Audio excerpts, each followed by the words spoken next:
Salut à tous, on se retrouve aujourd'hui pour parler du FC Barcelone en ce mercredi 29 avril. C'est parti, on commence tout d'abord comme on le fait souvent avec le programme de l'équipe pour les prochains matchs. De toute façon il ne reste plus grand chose, plus que 5 matchs, les 5 en Liga.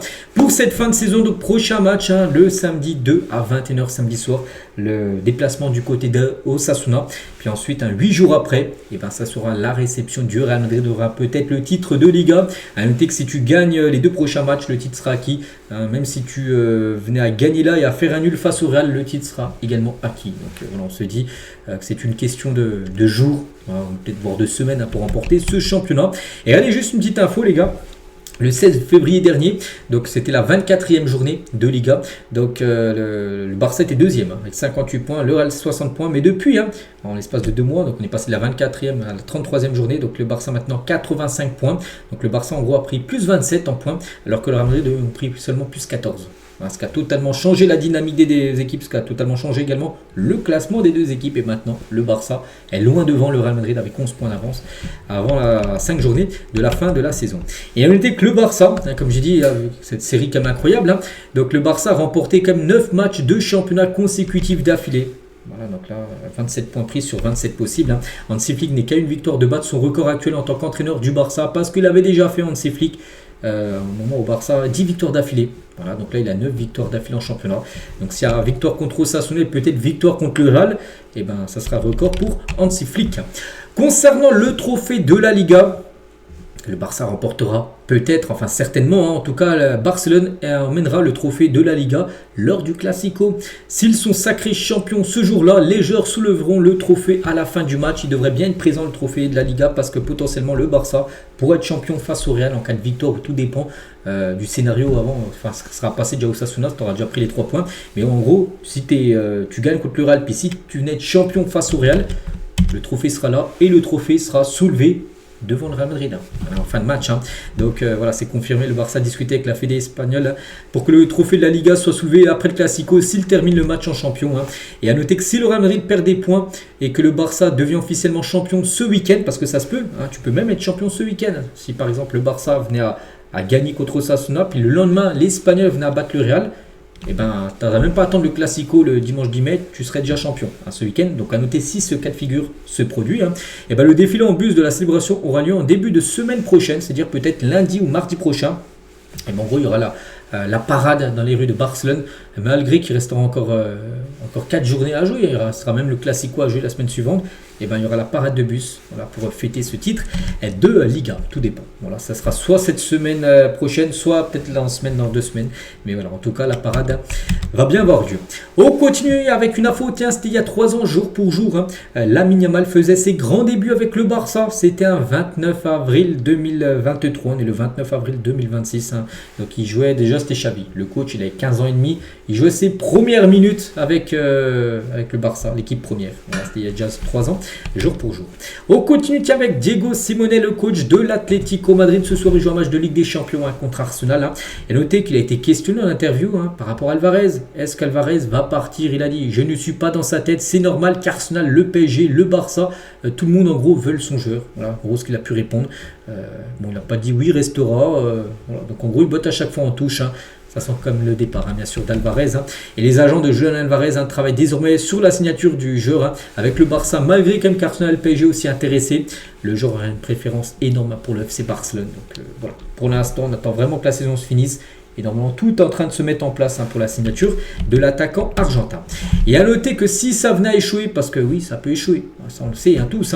Et João Pedro, c'est confirmé la première alternative de Barcelone s'ils ne peuvent pas signer Alvarez cet été. Donc João Pedro, c'est l'attaquant brésilien de Chelsea. Donc en gros, ce sera lui qui deviendra le plan A. Actuellement c'est le plan B, Alvarez reste sous le plan A. Mais si Alvarez c'est pas possible, ce sera lui en gros la priorité l'été prochain. Parce que le Barça veut absolument un nouveau numéro 9.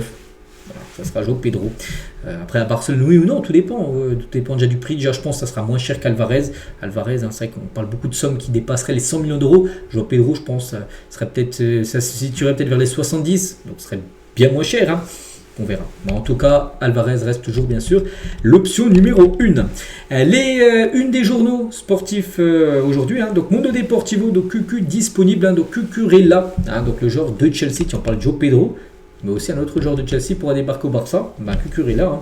Donc Chelsea pour exiger environ 50 millions d'euros pour Marc Cucurella, mais le Barça mise sur Cancelo et Baldé pour la prochaine saison. Mais en tout cas, d'après la une journal Mundo Deportivo aujourd'hui, il parle en gros que il est disponible, mais bon, il demande quand même une grosse somme d'argent à l'équipe de Chelsea. Et l'autre une, Sport, ça parle surtout du match hier de Ligue des Champions, une ode au football, en gros, là. Un match au sommet hier entre le PSG et le Bayern. Paris s'est imposé 5-4 lors de cette demi-finale aller. C'est ce match qui fait la une aujourd'hui du journal Sport. Et c'est vrai hier, je regardais le match hier, c'est PSG Bayern. Et il y a un joueur, souvenez-vous que le Barça voulait, Luis Diaz. Souvenez-vous, Luis Diaz était une priorité. C'était l'été dernier. L'été dernier, de base, c'était Nico Williams, la priorité numéro 1. Luis Diaz était la priorité numéro 2. Du coup, ça s'est pas fait parce que Diaz a quitté Liverpool pour aller au Bayern. Après, le plan C était Rashford. Du coup, Rashford est arrivé. Mais de base, le plan B était lui derrière Nico Williams. Et Deco avait raison à propos de Luis Diaz. Quel joueur, parce que Deco il avait dit en gros que c'était un joueur exceptionnel et que le Barça vraiment devait se focus sur le joueur. Du coup, le joueur a préféré rejoindre le Bayern. Voilà. Mais en tout cas, voilà, pour ceux qui l'ont oublié, rappelons que l'été dernier, Luis Diaz s'est proposé sur le marché pour le Barça et Deco le considérait comme l'une de ses priorités absolues. Mais finalement, il a opté pour une option low cost. Marcus Rashford, le Bayern, a signé le Colombien. Voilà. Mais en tout cas, on apprend même, regardez, rappelons que l'été dernier, Luis Diaz s'est proposé sur le marché pour le Barça. C'est-à-dire que lui, il était OK. Il a dit à son agent, moi, je veux bien aller au Barça. Tout ça, mais du coup le Barça a dit non, on va payer un peu moins cher parce que Diaz c'était peut-être beaucoup plus cher, c'était peut-être 60-70 millions d'euros, alors que ils ont préféré une option low cost, c'est-à-dire beaucoup moins cher. Ils ont pris Rashford, mais ça, vu le match hier qu'il a fait, vu la saison qu'il fait, ça a été exceptionnel d'avoir un joueur comme Luis Diaz du côté du FC Barcelone. La priorité de Barcelone est la signature permanente de Cancelo. Elle compte également sur Baldé, mais le poste derrière gauche. Et ils sont prévus pour être les options de la saison prochaine. Voilà, c'est de là où peut-être Cucurella, qui sera une option, mais bon, on a pu voir son prix, qui est quand même plutôt haut. Voilà, le Barça compte toujours pleinement sur Alejandro Baldé. Ils savent qu'il est un très jeune joueur et qu'il a un contrat de longue durée. Bon, il y a comme des clubs intéressés comme Manchester United, Manchester City, Aston Villa, sont tous intéressés par le joueur, mais n'ont formulé pour l'instant aucune offre officielle. Voilà. Baldé souhaite également rester. Après, on verra, parce qu'il y aura des arrivées certainement au Barça, mais il faudra aussi des ventes. Tu peux pas recruter 4-5 joueurs et qu'aucun joueur parte. Bon, je pense à un joueur qui est sûr de partir, je pense c'est Marc Casado. Après, il y a des joueurs qui sont en fin de contrat, Christensen, Lewandowski, ces joueurs-là, est-ce qu'ils resteront pas, ça on verra. Mais il y aura aussi d'autres départs, peut-être des joueurs qui coûtent de l'argent, comme Baldé ou peut-être Araujo, aussi qui pourraient potentiellement quitter le club. On va parler aussi du journal Sport. Il y a Alessandro Bastoni, la première option de Barcelone pour le poste. Mais le Barça, s'ils ne peuvent pas signer Bastoni, Christian Romero est le plan B, un peu à l'image de João Pedro par rapport à Alvarez. Le plan B serait Christian Romero, le capitaine de Tottenham. Vous ne pouvez choisir qu'un seul. Donc Bastoni, c'est 60 à 70 millions d'euros et Christian Romero, ce serait 50 millions d'euros. Lequel tu signerais? On sait rien, après ça peut être une question posée. Mais en tout cas, voilà. Le plan B, c'est le défenseur argentin Christian Romero à Barcelone. On continue avec Pedri. Nous avons trouvé la clé dans la préparation physique qui me manquait pour éviter les blessures dans la mesure du possible. J'ai réussi à atteindre la régularité dont j'avais besoin. Les résultats que l'on obtient des séances de musculation salle sont spectaculaires. Elles aident à prévenir les blessures, c'est-à-dire moins se blesser, donnent plus de puissance dans les sprints et améliorent les changements bien sûr de direction. Et je pratique le jeûne intermittent parce qu'un coéquipier me l'a recommandé et je me sens beaucoup mieux maintenant. J'ai 2 repas par jour, le déjeuner et le dîner. Les jours de match, la routine change un peu. Ces jours-là, je ne prends que le petit déjeuner et c'est un petit déjeuner assez copieux. Voilà, en gros, il dit déjà chaque jour, quand il n'y a pas match, par exemple, aujourd'hui il n'y a pas match pour le Barça, et il mange jamais le matin. Il mange le midi, il mange le soir, il mange jamais le matin. Bon, quand il y a un match le soir, donc là il dit plutôt il fait un petit déjeuner, peut-être aux alentours des 10h, et après il ne mange plus. Il ne mange plus jusqu'au soir ou l'après-midi, tout dépend à quelle heure est le match. Mais voilà, en gros, il saute un repas, parce que la plupart des personnes ont 3 repas, enfin pour la plupart, la moyenne. Donc lui, il a 2. Voire 1 même le jour des matchs. Donc c'est le petit déjeuner mais qui est assez copieux pour tenir tout au long de la journée. Et Pedri il a dit il est très difficile pour moi de résister aux croquettes de jambon de ma mère.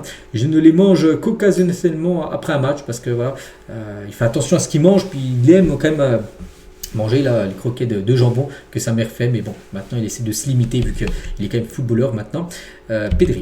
Et on finit avec Rashford. On apprend aujourd'hui, c'est Hansi Flick les gars qui a approuvé que Marcus Rashford devrait rester. Approuvé, c'est dire en gros il a donné son feu vert au club pour conserver Marcus Rashford. La saison dernière on verra, parce qu'un coup il doit partir, un coup il doit rester. Notez que la fin de son contrat c'est dans 2 mois, c'est le 30 juin, on est le 29 mai, donc demain on sera le 30 avril, donc voilà, tout va être les décisions vont être prises là. Très prochainement, donc voilà, on finit avec lui aujourd'hui. J'espère que ça vous a plu. On se retrouve demain pour le prochain numéro. Je vous souhaite une très bonne journée et à demain.